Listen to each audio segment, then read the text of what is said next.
ಒಂದ್ ಕತೆ ಆಯ್ತು ಅಂತ ಹೇಳಿದ್ರೆ ಇನ್ನು ದೊಡ್ಡಗೌಡರ ಮನೆಯಲ್ಲಿ ದೊಡ್ಡ ದೊಡ್ಡ ಸಮಸ್ಯೆಗಳು ಉಂಟಾಗ್ತಾ ಇದೆ ಅಂತ ಲೆಕ್ಕಾಚಾರಗಳು ಶುರುವಾಗ್ತಾ ಇದೆ. ಯಾಕಂದ್ರೆ ಇಲ್ಲಿ ದೇವೇಗೌಡರಿಗೆ ಸಂಕಷ್ಟದ ಮೇಲೆ ಸಂಕಷ್ಟ. ಪಾಪ ಒಂದ್ ಕಡೆ ವಯಸ್ಸಾಗಿದೆ, ಈಗ ನೋಡಿದ್ರೆ ಚುನಾವಣೆಯಲ್ಲಿ ಮುಂದಿನ ದಿನಗಳಲ್ಲಿ ಬಹಳ ದೊಡ್ಡ ಕ್ಷೇತ್ರಗಳನ್ನ ಗೆಲ್ಲಬೇಕು, ಜಾಸ್ತಿ ಕ್ಷೇತ್ರಗಳನ್ನ ಗೆಲ್ಲಬೇಕು ಅನ್ನೋ ಕನಸಲ್ಲಿದ್ದಂತಹ ಕುಮಾರಸ್ವಾಮಿ ಅವರ ಆಸೆಗೆ ಎಲ್ಲೋ ಒಂದ್ ಕಡೆ ಕುಟುಂಬದ ಸಮಸ್ಯೆಗಳಲ್ಲಿ ದೊಡ್ಡ ಮಟ್ಟಕ್ಕೆ ಕಾಡ್ತಾ ಇದೆಯಾ ಅನ್ನೋದೊಂದು ಪ್ರಶ್ನೆಗಳು ಹುಟ್ಕೊಳ್ತಾ ಇದೆ.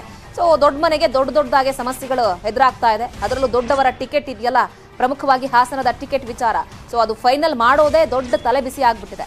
ದೇವೇಗೌಡರು ಹಾಗೆ ಕುಮಾರಸ್ವಾಮಿ ಅವರಿಗೆ ಇದೇ ಟೆನ್ಷನ್ ಆಗ್ಬಿಟ್ಟಿರೋದು. ಸೊ ಯಾವ ನಿಟ್ಟಿನಲ್ಲಿ ಟೆನ್ಷನ್ ಅಪ್ಪ ಅಂತ ಹೇಳಿದ್ರೆ, JDS ಟಿಕೆಟ್ ಸಿಗದೆ ಇದ್ರೆ ಏನಾದ್ರೂ ಪಕ್ಷೇತರರಾಗಿ ಕಣಕ್ಕಿಳಿದು ಬಿಡ್ತಾರಾ? ಬೇರೆ ಯಾರು ಅಲ್ಲ, ರೇವಣ್ಣ ಹಾಗೆ ಭವಾನಿ ಅವರು ಇಬ್ರು ಕೂಡ ಪಕ್ಷೇತರರಾಗಿ ನಿಲ್ತಾರಾ ಅನ್ನೋ ಲೆಕ್ಕಾಚಾರಗಳಿದೆ. ಕುತೂಹಲ ಮೂಡಿಸಿದೆ ರೇವಣ್ಣ ಅವರ ಕುಟುಂಬದ ಟ್ರಿಕ್ಸ್. ಯಾಕಂದ್ರೆ ಬೆಂಕಿ ಇಲ್ಲದೆ ಹೊಗೆ ಆಡಲ್ಲ ಅಂತಾರಲ್ಲ, ಹಂಗಾಗ್ತಾ ಇದೆ. ಸೊ ಯಾವ ಲೆಕ್ಕಾಚಾರಗಳನ್ನು ಹಾಕೊಂಡಿದ್ದಾರೆ ರೇವಣ್ಣ ಕುಟುಂಬ ಅನ್ನೋದು ಗೊತ್ತಾಗ್ತಾ ಇಲ್ಲ. ಸೊ ಅವರಿಗೆ ಈ ಬಾರಿ ಭವಾನಿ ರೇವಣ್ಣ ಅವರಿಗೆ ಹಾಸನದ ಟಿಕೆಟ್ ಅನ್ನ ಕೊಡಿಸಿಯೇ ಸಿದ್ಧ ಅನ್ನೋ ನಿಟ್ಟಿನಲ್ಲಿ ರೇವಣ್ಣ ಅವರು ಕೂಡ ನಿಂತಿದ್ದಾರೆ. ಅವರ ಪುತ್ರರು ಕೂಡ ಅಮ್ಮನ ಪರವಾಗಿ ನಿಂತಿದ್ದಾರೆ. ಬನ್ನಿ ಬಗ್ಗೆ ಮತ್ತಷ್ಟು ಮಾಹಿತಿಯನ್ನು ಕೊಡ್ತಾರೆ ನಮ್ಮ ಪ್ರತಿನಿಧಿ ಕೃಷ್ಣಮೂರ್ತಿ ನೇರ ಸಂಪರ್ಕದಲ್ಲಿ ಜಾಯ್ನ್ ಆಗ್ತಾ ಇದ್ದಾರೆ. ಕೃಷ್ಣ, ಇಲ್ಲಿ ಎಲ್ಲ ಒಂದ್ ಕಡೆ ನೋಡೋದಾದ್ರೆ ದೇವೇಗೌಡರಿಗೆ ಇಲ್ಲಿ ಒಂದ್ ಕಡೆ ಕುಟುಂಬದ ರಾಜಕಾರಣ ವಿಚಾರದಲ್ಲಿ ಒಂದ್ ಕಡೆ ಆಯ್ತು ಅಂತ ಹೇಳಿದ್ರೆ, ಇಲ್ಲಿ ಪುತ್ರ ಸಂಕಟ ಎದುರಾಗ್ತಾ ಇದೆಯಾ ಅಂತ?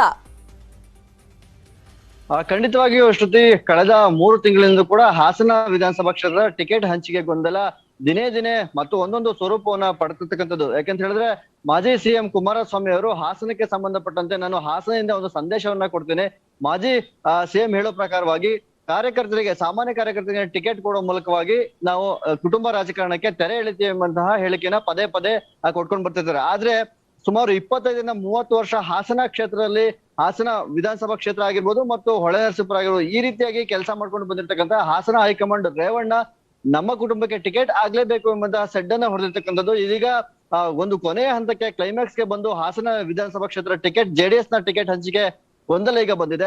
ಆದ್ರೆ ಕುಮಾರಸ್ವಾಮಿ ಅವರು ನಿನ್ನೆ ಕೂಡ ಸ್ಪಷ್ಟಪಡಿಸಿದ್ದಾರೆ, ನಾನು ಹಾಸನ ಟಿಕೆಟ್ ಅನ್ನ ಕಾರ್ಯಕರ್ತನಿಗೆ ಕೊಡುವ ಹೇಳಿಕೆಗೆ ನಾನು ಈಗಲೂ ಕೂಡ ಬದ್ಧನಾಗಿದ್ದೀನಿ ಎಂಬಂತಹ ಹೇಳಿಕೆಯನ್ನು ಕೊಟ್ಟಿರೋದ್ರಿಂದ ರೇವಣ್ಣನವರು ಕೂಡ ಮತ್ತೊಂದು ನಡೆಯನ್ನ ಇಡುವಂತಹ ಸಾಧ್ಯತೆಗಳು ಈಗ ನಿಚ್ಚಳ ಆಗಿರ್ತಕ್ಕಂಥದ್ದು. ಯಾಕಂತ ಹೇಳಿದ್ರೆ, ಹೊಳೆನರಸೀಪುರದಲ್ಲಿ ಸುಮಾರು 5 ಬಾರಿ ಶಾಸಕರಾಗಿರ್ತಕ್ಕಂತಹ ರೇವಣ್ಣನವರು ಈ ಬಾರಿ ನನ್ನ ಪತ್ನಿಗೆ ಹಾಸನ ವಿಧಾನಸಭಾ ಕ್ಷೇತ್ರದಿಂದ ಟಿಕೆಟ್ ಕೊಡದೇ ಇದ್ರೆ ನಾನು JDS ನಿಂದ ಸ್ಪರ್ಧೆ ಮಾಡೋದಿಲ್ಲ, ಪಕ್ಷೇತರವಾಗಿ ಹೊಳೆನರಸೀಪುರದಲ್ಲಿ ನಾನು ಸ್ಪರ್ಧೆ ಮಾಡ್ತೀನಿ, ಹಾಸನ ವಿಧಾನಸಭಾ ಕ್ಷೇತ್ರದಿಂದ ಭವಾನಿ ರೇವಣ್ಣ ಪಕ್ಷೇತರವಾಗಿ ಸ್ಪರ್ಧೆ ಮಾಡಿಸ್ತೀನಿ ಎಂಬಂತಹ ಪರೋಕ್ಷ ಹೇಳಿಕೆಗಳನ್ನ ಕೊಡ್ತಿರೋದ್ರಿಂದ ಅಲ್ಲಿನ ಕಾರ್ಯಕರ್ತರಿಗೂ ಕೂಡ ಗೊಂದಲವನ್ನ ಸೃಷ್ಟಿ ಮಾಡಿರ್ತಕ್ಕಂಥದ್ದು. ಇದೆಲ್ಲದೂ ಕೂಡ ದೇವೇಗೌಡರು, ಮಾಜಿ ಪ್ರಧಾನಿ ದೇವೇಗೌಡರಿಗೆ ಒಂದು ರೀತಿಯಂತಹ ತಲೆನೋವಾಗಿ ಪರಿಣಮಿಸಿರ್ತಕ್ಕಂಥದ್ದು. ಹಾಸನ ವಿಧಾನಸಭಾ ಕ್ಷೇತ್ರಕ್ಕೆ ನಾನೇ ಬಂದು ಟಿಕೆಟ್ ಅನ್ನ ಫೈನಲ್ ಮಾಡ್ತೀನಿ ಎಂಬಂತ ಹೇಳಿಕೆ.